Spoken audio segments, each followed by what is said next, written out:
bài dân lê tập thể hai má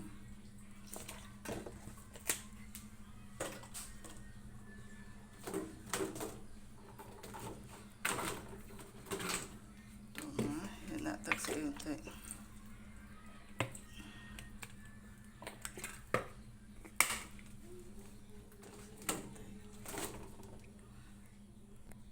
cho mấy giờ nè score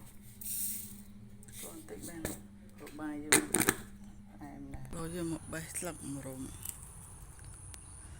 rộng là mấy dân gật thôi chạm bài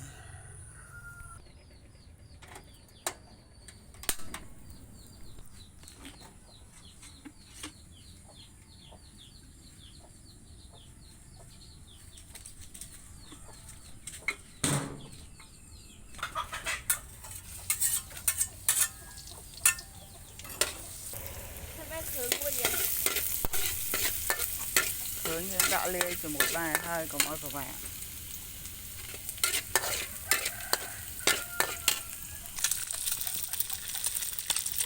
tập mới như chưa thành sự này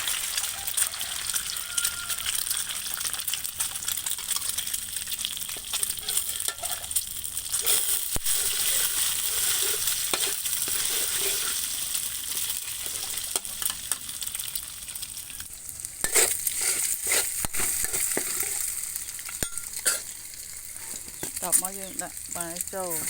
máy như lê thử hai phải giờ tăng vào với tăng dân